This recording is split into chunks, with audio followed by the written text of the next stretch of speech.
ভাবলাম বিয়ে করে সুখে থাকবো, তা সুখের মুখটাও দেখতে পেলাম না। এই তুমি সকাল সকাল কোথায় যাচ্ছ? অফিসে রিপোর্ট জমা দিতে, বস খুব রাগী, দেরি হয়ে গেলে রক্ষা নেই। তুমি সারাদিন শুধু অফিস অফিস করো, আমাকে একটু সময় দাও না? তোমার মাথায় শুধু ওই চাকরি। তোমার জন্যই তো করছি গো সব, ভাড়া, বাজার, পার্লারের খরচ সবই তো আমি দিচ্ছি। তোমার টাকা ছাড়া আর কিছু চাই না, তাই তো তুমি ভাবো আমি কিছুই করি না।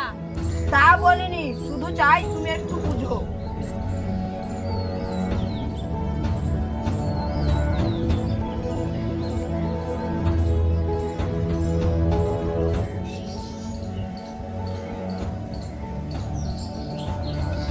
হ্যালো রিতা, আজ বিকেলে আসবি, কিছু প্ল্যান আছে। তুই কি জানিস আমি রফিকের মোবাইলে আমি একটা মেয়ের মেসেজ পেয়েছি।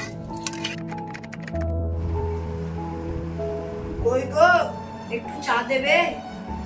নিজে নিয়ে নাও, আমি কাজের মেয়ে নয়। আবার কি হয়েছে?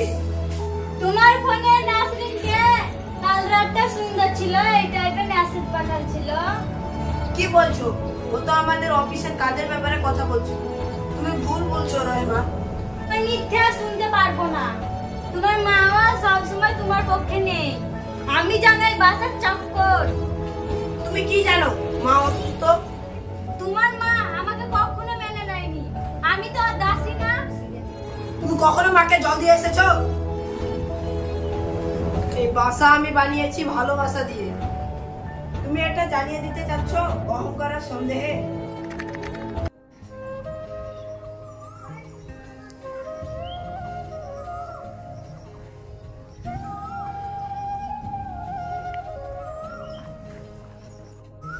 তুমি একবারও জিজ্ঞেস করলে না আমি ওরকম কেন হয়ে গেলাম। তুমি তো আমার কথা বিশ্বাসই করনি। আমার ভেতরে ছিল একটা শূন্যতা, হয়তো ভালোবাসায় চেয়েছিলাম কিন্তু একটু ভুল ভাবে। তুমি তো একবার পারতে ভালোবাসা দিয়ে, অভিযোগ দিয়ে না। তাহলে শুরু করি নতুন করে।